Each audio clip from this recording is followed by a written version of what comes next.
Fala galera do primeiro ano, tudo tranquilo com vocês? Bom, vamos agora para mais uma aula de matemática. Professor Alain, nós estávamos estudando em sala de aula a função do primeiro grau e a gente vai prosseguir com esse conteúdo um pouquinho.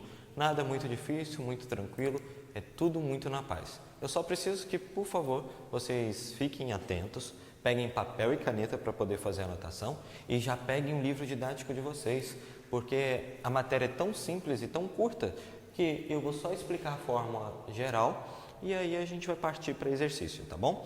Então, já abram o livro de vocês na página 48, porque a aula de agora vai começar. Função do primeiro grau. Como nós já tínhamos trabalhado com função, composição e inverso, vocês já sabem o que é uma função. Se tratando do primeiro grau, a gente trabalhou com gráfico, taxa de variação, intervalo de crescimento e decrescimento, qual que é a implicação da taxa de variação nisso, e agora a gente vai para a forma geral ou fórmula geral da função do primeiro grau. E ela é da seguinte maneira, toda a nossa função do primeiro grau vai ser do tipo ax mais b, onde a e b são números reais e o a ele obrigatoriamente tem que ser diferente de zero. E aí, qual que é a importância de saber disso? Lembra aquele A que a gente calculava na taxa de variação? É o que aparece na frente do x. Ele é chamado de taxa de variação ou coeficiente angular. O B, que é o que fica sozinho, ele é chamado de coeficiente linear. A forma geral é só isso aqui. Por isso que nós vamos já para a página 48 para fazermos juntos o exercício 14. Eu vou ler com vocês, já vou coletando alguns dados que vão ser importantes para a nossa resolução. E aí, vamos que vamos. Podemos então? Página 48, exercício 14. Lá diz o seguinte, em uma sapataria, 120 sandálias eram vendidas por semana quando o preço de cada sandália era R$10. De cada se tratando de par, tá?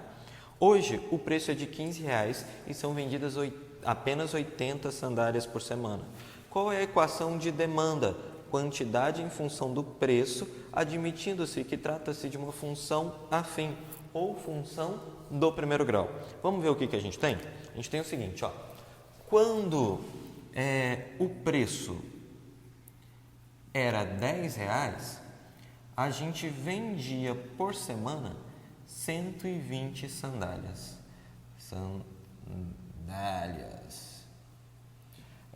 Aí eles resolveram aumentar o preço um pouquinho.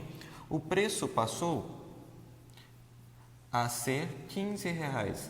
Entretanto, encarecendo o produto, a quantidade de sandálias, que era 120, caiu para apenas 80 sandálias semanais.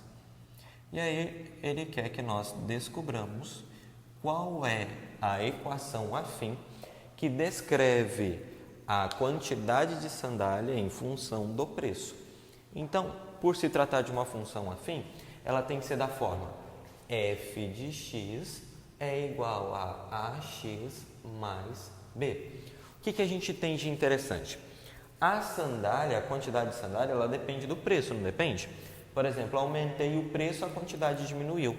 Isso quer dizer que a quantidade de sandália está em função do preço. Ou, em outras palavras, a minha variável vai ser a quantidade de sandálias que eu vai ser o preço da sandália que eu estou vendendo. E a nossa resposta, o nosso f de x, vai me dar a quantidade de sandálias que eu consigo vender por semana. Por isso que onde apareceu o f de x, eu vou colocar a quantidade de sandálias que vão ser vendidas. Onde aparecer o x, eu coloco o preço. Porque aí nós teremos o seguinte, se eu vender 120 sandálias, isso quer dizer que eu estava vendendo as sandálias a R$10. Eu não vou colocar 10,00 pelo simples fato de que 10,00, 10,0 ou 10 representam o mesmo número, tá bom? E aí eu vou para o segundo dado. Quando o preço era R$15, eu vendi 80.